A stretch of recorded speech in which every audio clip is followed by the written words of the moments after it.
Je me dis, j'ai envie de vendre une Njoka sur Facebook. OK. Je ne veux pas venir dire, un Njoka, ce sont des chips, c'est intéressant, machin et tout. Non. Je veux utiliser le fait que ce soit moi qui soit le promoteur de ce produit pour pousser les gens à acheter.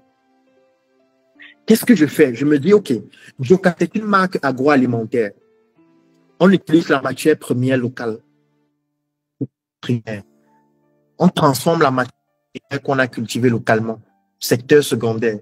On distribue cette matière première transformée, ce qu'on appelle des produits manufacturés, comme ce produit, dans nos différents marchés. Secteur tertiaire. Lorsqu'on distribue ces produits-là, ça génère de l'argent. Ça génère une valeur ajoutée. Et ça permet de développer toute une chaîne de valeur, partant du secteur primaire qui est l'agriculture, le secteur secondaire qui est l'industrie où on transforme, le secteur tertiaire où on distribue. Lorsqu'on exporte ce produit dans d'autres pays, c'est de permettre aussi d'acheter des produits qui viennent d'autres pays. Ça, c'est le principe de ce produit. Donc, moi, je ne vais pas présenter ce produit en disant qu'il s'agit des chips. Non, je vais poser le produit. Je veux faire de la publicité sur Facebook. Pour faire le ciblage, qu'est-ce que je peux faire? Je peux décider de prendre les bases de données de toutes les personnes qui sont dans les groupes Claudel Business Talk. Donc, je prends les fichiers, parce que j'en ai ces fichiers-là. Vous avez déjà rempli plusieurs formulaires pour être dans ces fichiers, soit pour regarder les statuts, soit pour intégrer les groupes, soit pour participer à certaines conférences, ainsi de suite. Soit pour bénéficier du guide pratique que j'ai eu à remettre à tous les membres du groupe, notamment 135 erreurs en 10 ans de business. Donc, vous avez déjà rempli des fichiers comme ça. Donc, j'ai les noms, j'ai les numéros de téléphone, j'ai les tranches d'âge, j'ai les adresses email, j'ai les villes, j'ai les pays, j'ai tellement d'informations. Donc, qu'est-ce que je fais en faisant le ciblage? Je voudrais que ceux que je vais cibler correspondent au profil de ceux qui sont déjà dans mes groupes, en plus d'eux. Je voudrais que toi qui es dans mon groupe WhatsApp, tu puisses voir ma publicité sur Facebook. Et je voudrais aussi que ceux qui ont le même profil que ces près de 5000 personnes qui sont dans mes groupes WhatsApp puissent aussi voir ma publicité sur Facebook, parce que ces 5000 personnes ont forcément des choses en commun qui les poussent à rejoindre mes groupes pour bénéficier de mes contenus. Donc, je vais prendre ces bases de données. Je vais aller sur Facebook créer ce qu'on appelle des audiences similaires. Pendant le challenge, on va vous montrer comment ça se fait. Et en créant ces audiences similaires-là, je vais donc uploader, charger la base de données et donner cette base de données-là à Facebook pour lui dire, voilà les gens que je veux. Déjà, tu vas me montrer la publicité à ces gens-ci et tu vas aussi montrer ça aux gens qui ont des audiences similaires, donc qui ont un profil similaire à ceux-ci.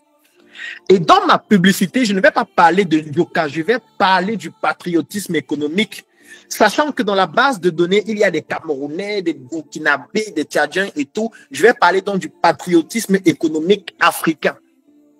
Donc, quand je commence ma vidéo, je dis, les pays africains ne peuvent plus être assujettis aux importations. Voilà, par exemple, le début de ma vidéo. Il est inconcevable qu'en Afrique, on importe encore de l'eau salée. Comment vous pouvez comprendre que des Africains qui sont allés à l'école, qui ont des doctorats, qui réalisent des choses exceptionnelles, comment on se retrouve en train d'importer de l'eau salée qu'on vend dans nos hôpitaux, dans nos pharmacies à 4 000, 5 000 francs? Quand vous avez par exemple nos enfants qui souffrent de congestion nasale, l'enfant a la toux, il a le nez qui coule. Parfois, les parents vont en pharmacie acheter des produits qu'on va pulvériser dans le nez des enfants. On appelle ça des décongestionnants nasaux. Est-ce que vous savez qu'il s'agit de l'eau salée?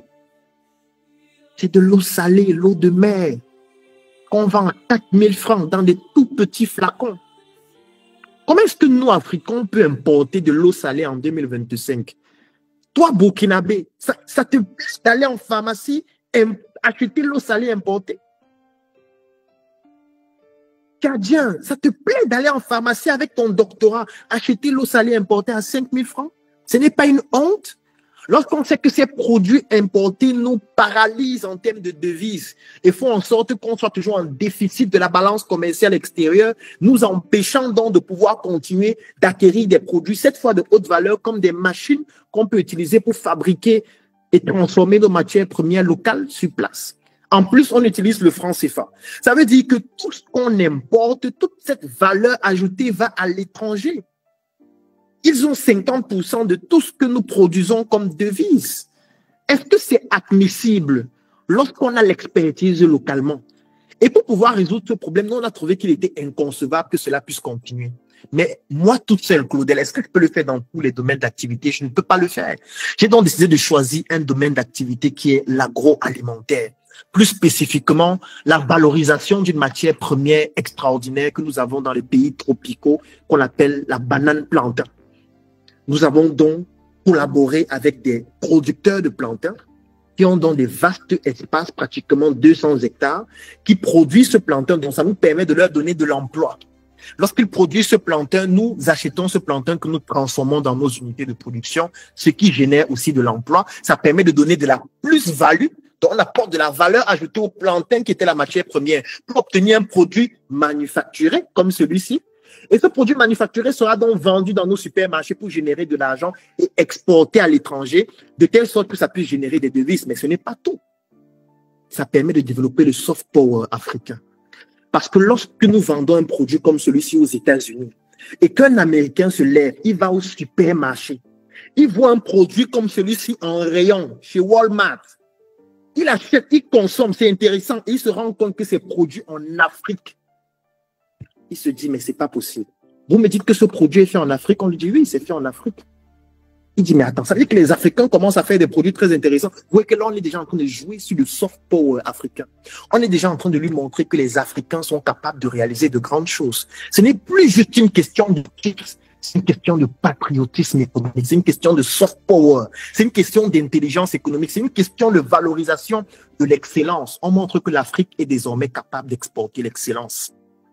Si vous souhaitez qu'on puisse travailler ensemble pour développer un projet comme celui-ci, vous pouvez être un distributeur, vous pouvez être un producteur, vous pouvez être un investisseur, vous pouvez être une personne qui est recrutée pour travailler dans la chaîne de production, vous pouvez être un fabricant de machines, vous pouvez être un vendeur, vous pouvez être un expert en marketing, vous pouvez nous aider à produire des contenus de qualité pour valoriser ce que nous faisons. Mais on ne compte pas s'arrêter aux chips, non. Ça, c'est le début. On compte faire le même processus pour toutes les matières premières, que ce soit au Burkina Faso, au Togo, au Tchad, au Mali, partout en Afrique, parce que nous avons tout, mais nous manquons de tout. Et si vous ne souhaitez pas cette aventure, je vais mettre un lien dans la description de cette vidéo et en commentaire. Cliquez dessus. Pendant les 48 prochaines heures, nous allons sélectionner uniquement 30 personnes avec lesquelles nous allons travailler. Et parce que pour un projet de ce type, on a besoin des personnes qui sont déterminées et qui veulent participer à une aventure de cette nature. Donc, vous cliquez sur le lien dans la description de cette vidéo, vous remplissez le formulaire. Je vais personnellement vous contacter afin de vous envoyer les documents nécessaires pour que nous puissions travailler ensemble et que ce projet ne s'arrête pas seulement aux chips. Nous voulons faire la même chose dans le domaine de la cosmétique, dans le domaine des industries, des hydrocarbures. On veut faire cela et répliquer cette expertise partout à travers l'Afrique. Je produis une vidéo comme celle-là, j'ai créé un formulaire, je mets le formulaire dans la description de la vidéo. Quand je sponsorise, je cible les 5000 personnes qui sont dans les groupes WhatsApp et toutes les personnes qui ont une audience similaire, comparable à ces personnes qui sont dans les groupes WhatsApp.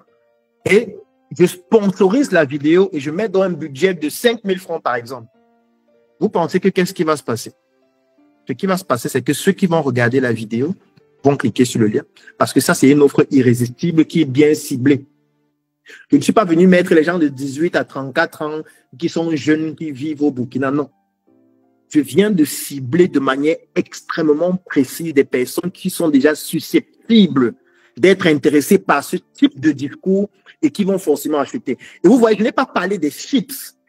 Ma vidéo ne parle pas des chips. Ma vidéo parle d'une révolution africaine. Ma vidéo parle d'un mindset. Ma vidéo parle du soft power. Ma vidéo parle du patriotisme. Ma vidéo s'adresse à tous les Africains. Dans ma vidéo, je n'ai pas dit que les Camerounais, contactez-moi. Non. Je suis en train de parler du Tchad. Je suis en train de parler du Mali. Je suis en train de parler de l'Afrique.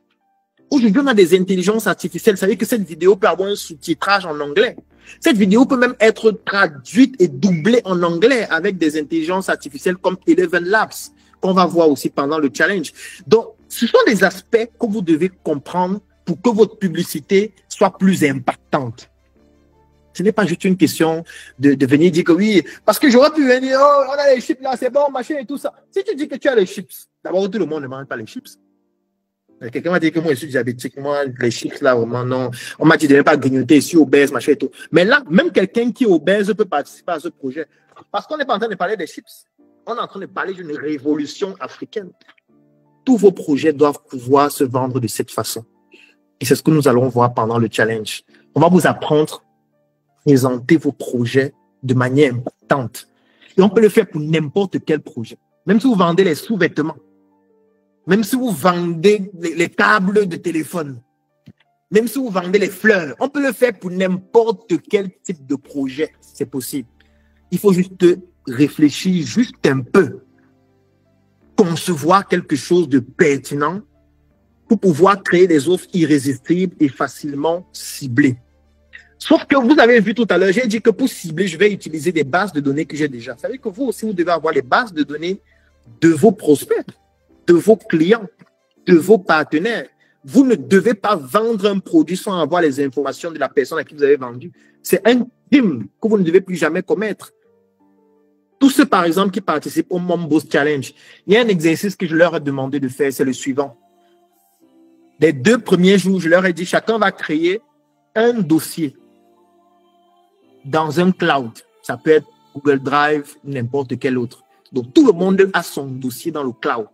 C'est obligatoire. Tu prends ton dossier dans le cloud. Le jour 1, je te dis, fais tel exercice. Tu fais l'exercice. Et je te dis que l'exercice que tu as fait là, tu vas aller conserver ça dans le cloud du jour 1 dans ton dossier. Donc, ça veut dire que tu es, par exemple, sur Google Drive. Dans Google Drive, tu crées plusieurs dossiers du jour 1 au jour 30. Quand je te donne un exercice à faire le jour 1, tu fais l'exercice. L'exercice, le rendu, c'est en général un document PDF, un fichier peut-être Excel ou alors des images, ainsi de suite. Dès que tu finis de faire ça, tu le mets dans le dossier du groupe 1, du jour 1. Le jour 2, je peux te dire, il faut par exemple prospecter des personnes. Tu pars, tu prospectes, tu fais tout ce travail-là. La base de données des prospects, tu mets dans le dossier du jour 2. Tu fais pareil, jour 3, jour 4, jour 5, jour 6, jour 7, ainsi de suite. Ce qui va faire que quand 30 jours seront épuisés, ça va constituer maintenant les 30 derniers jours. Tu auras dans ces dossiers un fichier qui présente le chiffre d'affaires que tu as réalisé pendant les 30 jours. Tu auras un fichier qui présente tous les prospects que tu as obtenus pendant les 30 jours. Tu auras un fichier dans lequel tu as tous les clients des 30 jours. Tu auras un fichier dans lequel tu as toutes les images que tu as réalisées pendant les 30 jours. Tu auras un fichier qui présente le rapport que tu as réalisé jour après jour pendant les 30 jours. Et en plus, c'est dans le cloud. C'est-à-dire que même si tu perds ton téléphone, tu perds ta machine, tu perds tout, tu pourras toujours avoir accès à ces documents juste avec tes accès et tes mots de passe. Vous imaginez si vous faisiez ça depuis 1 an, 2 ans, vous auriez tellement de données sur votre entreprise au point où vous allez devenir imparable, trop puissant. Pourquoi? Parce que toi, par exemple, qui as déjà fait ce travail, quand je vais te demander de faire de la publicité ciblée sur Facebook, je vais te dire, prends tes bases de données des 30 derniers jours et puis voilà comment tu vas les organiser dans un type de fichier qui s'appelle le fichier CSV. On va classer à l'intérieur les noms, les prénoms, on va classer les adresses email, on va classer les numéros, on va classer les pays, ainsi de suite. Ce fichier-là, on va l'utiliser pour faire la publicité de tes produits sur Facebook. Comme ça, la publicité va toucher les gens qui ont déjà été intéressés par tes produits dans les prospects, qui ont déjà acheté tes produits dans les clients. Et ça va aussi toucher les personnes qui ont un profil similaire à ces gens, donc plus susceptibles d'acheter tes produits. Tu vois comment le ciblage devient plus précis lorsque tu as tes propres données. Sauf que quand tu n'as pas de données, qu'est-ce qui se passe? Tu es obligé d'utiliser les algorithmes de Facebook qui, parfois, pour certains produits, peuvent te permettre de bien cibler si tu connais bien le ciblage. Mais si tu n'as pas tous ces éléments, comment est-ce que tu vas faire pour être efficace? Vous voyez que vous allez passer à côté. Donc ça, c'est aussi un aspect que nous allons voir pendant le Niro Facebook Challenge. Je vais vous apprendre à constituer les bases de données de votre propre projet et d'utiliser ces bases de données-là pour mieux cibler. Donc, si je dois vous donner un exercice ici pour le ciblage, c'est de commencer dès aujourd'hui à collectionner les données de votre entreprise. Tous les prospects, vous devez avoir leurs données dans un fichier. Tous les clients, leurs données dans un fichier. Tous les fournisseurs, tous les partenaires, tous les investisseurs, tout. Vous devez avoir leurs informations dans un fichier. Et le meilleur moyen d'avoir ces informations, c'est au moment où ils vous contactent. C'est pas 1 mois après. Parce que si quelqu'un me contacte maintenant, il me dit, je veux participer au Niro Facebook Challenge, par exemple. Je lui dis, voici les offres. On a l'offre de 10 000, l'offre de 50 000, l'offre de 100 000, ainsi de suite. Il me dit, je veux l'offre de 50 000. Je dis, d'accord, voici les moyens de paiement. Il effectue le paiement, il m'envoie la capture. Je lui dis, d'accord, pour participer au programme, remplissez ce formulaire. Il va remplir. Parce que c'est une étape indispensable pour participer au programme. Je vais lui dire, remplissez ce formulaire. Dans le formulaire, il va mettre son nom, son numéro, il va mettre les informations. Parfois, je peux prendre même les informations qui sont plus avancées, comme peut-être son date de naissance. Parce que je peux utiliser la date de naissance, par exemple, pour le cibler le jour de son anniversaire et lui faire un cadeau spécifique. Donc, on peut aller beaucoup plus loin. Donc, je vais lui demander de remplir le formulaire. Quand il va remplir dans le formulaire, ça va faire que j'ai ces données. Il entre dans le programme. Parce que si tu ne le fais pas à ce moment, tu viens le voir 2 mois après, 3 mois après, peut-être il ne répond plus, il n'est plus joignable, ainsi de suite. Alors que comme il vient de payer là maintenant, il va te donner ces informations. Ceux maintenant qui sont juste intéressés, eux, pour avoir leurs informations, c'est simple. Tu vas créer un produit ou un service numérique que tu vas offrir gratuitement. Je prends l'exemple, j'ai un produit que j'offre gratuitement qui s'appelle 135 erreurs en 10 ans de business. C'est un livre que j'ai écrit, tout un livre qui fait 195 pages. Donc, ce n'est pas parce que vous offrez quelque chose gratuitement que ça doit être mal fait. Attention. C'est pas parce que vous offrez un produit gratuitement que le produit doit être de mauvaise qualité. Parce que le produit que vous êtes en train d'offrir gratuitement là, c'est un produit qui va donner à ceux qui reçoivent ce produit la perception de votre compétence. Donc, ça doit être très bien fait. Parfois, ça doit être même mieux fait que ce qui est payant. Parce que ce qui est payant va toucher très peu de personnes, parce qu'il n'y a pas beaucoup de personnes qui achètent. Mais ceux qui vont prendre gratuitement sont plus nombreux. Donc, il faut que le nombre de personnes qui vont être confrontées ou qui vont bénéficier de votre produit gratuit là, il faut que le produit gratuit là soit parfait. Parce que quand ils vont prendre le produit gratuit, ils vont consommer ce produit peut-être en le lisant, en l'utilisant, ainsi de suite, ça dépend du produit ou du service. Ils vont se dire, mais attends, si ce qui est gratuit est déjà comme ça veut dire que ce qui est payant est comment? Je vous prends un exemple. Cette conférence, elle est gratuite, n'est-ce pas? Bon, imaginez-vous un seul instant, comment est-ce que nos conférences payantes sont? Parce que ça, c'est une conférence qui est gratuite. Et ce n'est pas parce que c'est gratuit que j'essaye de diluer ce que je vous dis, j'essaye de ne pas vous donner des informations pertinentes parce que je me dis non, ils n'ont pas payé, il ne faut pas faire ça parce que c'est quand ils vont payer. Non! Même dans le groupe, je partage mes chroniques, j'envoie les documents, je vous envoie les formations et tout ça. Mais les groupes sont gratuits.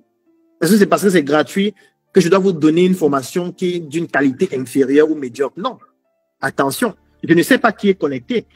Les gens sont connectés, mais je ne les connais pas tous directement.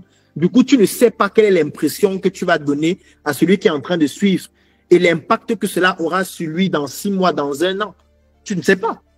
Quelqu'un peut participer à une formation gratuite comme celle-ci et 6 mois après, il te contacte pour un contrat de 20 millions. Tu ne sais pas. Donc, du coup, tu ne peux pas t'amuser avec les services que tu offres. Même sur Internet, lorsqu'on publie nos vidéos, on essaie de publier des vidéos de qualité, que ce soit sur la forme, même sur le fond. On sait que c'est gratuit, mais on se dit, il faut que la personne qui écoute cette vidéo ait vraiment une solution par rapport à un problème. C'est pas parce que c'est gratuit qu'on va couper, on va éviter de lui donner l'information qu'il faut parce que c'est gratuit, il faut qu'il vienne nous contacter pour payer. Non. Ce qui est gratuit doit déjà être bien fait. Donc, chacun d'entre vous doit avoir au moins un produit ou un service qu'il offre gratuitement pour avoir des données. C'est fondamental parce que ce sont ces données qui vont vous aider à cibler sur Facebook, à cibler sur les réseaux sociaux. Vous n'avez pas de données, vous allez faire comment? Si les gens n'achètent pas directement votre produit, vous pouvez utiliser un appât. L'appât, c'est de vous dire, OK, je vends les parfums, mais mes parfums coûtent 20 000, 30 000, 50 000. Pousser les gens à acheter directement mes parfums, c'est parfois pénible. Je suis obligé de faire des statuts WhatsApp qui ont 40 images où je montre mes parfums, qui saturent et fatiguent tout le monde. Qu'est-ce que je fais? Je vais par exemple rédiger un guide pratique dans lequel je parle de l'aura. Comment développer son aura? Dans le guide, j'explique ce que c'est que l'aura. Je présente quel est l'impact de l'aura. Quelles sont les conséquences d'avoir un aura qui n'est pas fort ou qui est de mauvaise qualité. Et maintenant, quand je développe, je parle du problème, je parle des conséquences du problème, de l'impact. Ensuite, je te montre comment est-ce que certaines odeurs peuvent contribuer à augmenter ton aura. Et je te dis maintenant, en fonction de ton activité, voilà le type d'odeur que tu dois avoir sur toi pour avoir un impact qui sera beaucoup plus grand avec ton aura que ça va permettre de développer. Par exemple, si tu es dans le domaine des BTP, étant donné que tu seras régulièrement sur le terrain, tu vas rencontrer des partenaires, des investisseurs, des investisseurs immobiliers et tout ça, il faut que tu aies tel type d'odeur. Et tu dois expliquer de manière cohérente, ne raconte pas des bêtises. Parce qu'aujourd'hui, il y a des supports qui te permettent d'expliquer ce que je suis en train de dire là de manière pertinente. et de manière cohérente, en expliquant comment telle odeur est composée de tel type de substance qui permet de faire telle chose, telle chose, telle chose. Tu expliques. Chaque secteur d'activité, tu expliques et tu donnes un exemple d'un parfum. Pour telle raison. Si tu t'invites, voilà le parfum que tu dois utiliser pour telle Seigneur, voilà le parfum que tu dois utiliser pour telle raison. Si tu es un médecin, voilà le parfum que tu dois utiliser pour telle raison. Si tu es invité à une soirée, par exemple un mariage et tout, voilà le parfum que tu dois utiliser pour telle raison. Si tu es une femme d'un certain âge, tu es ménopausée, voilà le parfum que tu dois utiliser pour telle raison. Maintenant, vous voyez que ça ne s'arrête pas au parfum. Parce qu'après le parfum, il y a beaucoup d'autres choses. On peut se dire, ok, pardon, le parfum peut être associé aussi à certaines huiles, qui peut être associé aussi à certains savons, il y a tellement d'autres choses. Mais je me concentre sur le savon, sur le parfum. Je rédige un petit guide pratique. Mais le guide pratique ne parle pas du parfum, il parle de l'aura. Il fait peut-être 10 pages ou 5 pages. Il est bien fait. Très belle couverture, très jolie. Vous expliquez les choses. Là, quand la personne regarde le guide, c'est beau. Les images sont haute définition. Vous expliquez en langage qui correspond à votre cible. Là aussi, les IA peuvent vous aider. Parce que si le livre, par exemple, le guide est destiné peut-être à des étudiants, tu peux demander à l'IA d'écrire pour que ce soit compatible pour un étudiant de tel niveau. Donc, l'IA va simplifier le langage. Si le livre est destiné aux médecins, tu écris pour que ce soit destiné aux médecins avec des termes techniques, médicaux, ainsi de suite. Donc, ce qui se passe, c'est quoi? C'est que tu rédiges ton guide et tu l'offres gratuitement. Parce que dans ton guide, tous les exemples, ce sont tes produits. Dans le guide, en bas de page, il y a ton numéro, il y a tes adresses. À la fin, il y a comment te contacter. Tu crées un groupe dans lequel tu expliques comment développer son aura. L'accès au groupe est gratuit. Ou alors, comme le groupe est limité, tu crées un canal qui ne parle que de l'aura. Quand tu fais la publicité sur Facebook, ce n'est pas pour parler du parfum, hein. Tu fais la publicité pour parler de l'aura. Donc, tu écris un bon article qui parle de l'aura et tu dis que tu as rédigé un guide pratique qui parle de l'aura qui est gratuit. Si vous voulez avoir ce guide, vous remplissez ce formulaire ou vous rejoignez mon canal WhatsApp ou vous rejoignez mon groupe, ainsi de suite. C'est gratuit. Les gens cliquent dessus, ils bénéficient de ton guide. Ils lisent le guide. Même s'ils n'achètent pas, tu as leur donné. Même s'ils n'achètent pas, tu as leur donné. Donc, tu as leur donné dans un formulaire, tu as leur donné parce qu'ils sont dans ton groupe, tu as leur donné parce qu'ils sont dans ton canal. Et maintenant, chaque jour, tu produis un article sur l'aura. Parce que tu as déjà fait l'exercice avant qui te présente différentes façons de parler de l'aura. Et chaque fois que tu parles de l'aura, tu as toujours un tunnel que tu mets de manière cohérente sur. Tu parles de l'aura à la fin, tu parles de manière cohérente sur comment est-ce que tel parfum permet de faire ça. Tu es en train d'apprendre aux gens une évidence. Ça veut dire que le parfum n'est même plus l'élément clé. Ce qui est clé, c'est que moi, je veux développer mon aura. Et pour développer mon aura, il y a plusieurs techniques. Parmi ces techniques, il y a ce parfum. Le parfum n'a même plus de prix. Parce que entre mon aura qui se développe et un parfum qui coûte 20 000, 20 000, c'est quoi? Par rapport à mon aura que je vais développer qui pourra me permettre de gagner des millions. Le parfum n'a besoin de rien. Sauf que l'erreur que vous commettez, c'est de dire que non, le parfum ici, c'est tellement que vraiment, ça sent bon, ça dure beaucoup. Non, il faut arrêter. Il faut arrêter ça. Il faut arrêter. Il faut arrêter. C'est ça qu'on appelle le ciblage. Vous allez voir que moi, ma manière de partager mes contenus est un peu différente. C'est une manière différente. Pourquoi? Parce que je parle de ce que je fais. Je parle de ce que j'applique au quotidien. Quand je vous parle d'offres irrésistibles, moi aussi, je l'applique en parlant. Quand je vous parle du Nero Facebook Challenge, c'est une manière aussi de vous présenter ce challenge de manière irrésistible. Donc, je ne vous dis pas quelque chose que j'ai lu, je vous dis quelque chose que j'applique, même pendant que nous sommes en train de faire la formation. Pour vous dire, il faut prôcher, du moins, il faut prôner ce que vous faites. C'est très important. C'est pour moi la meilleure technique pédagogique parce que c'est plus efficace. Donc, moi, je vous suggère d'avoir toujours au moins un produit ou un service que vous offrez gratuitement. Aujourd'hui, on a des intelligences artificielles qui permettent facilement de créer des services numériques ou des produits numériques comme un guide pratique. Ça peut être une formation gratuite que vous offrez, ça peut être un groupe gratuit, ça peut être n'importe quoi, mais qui, d'une manière directe ou indirecte, conduit à votre produit ou à votre service.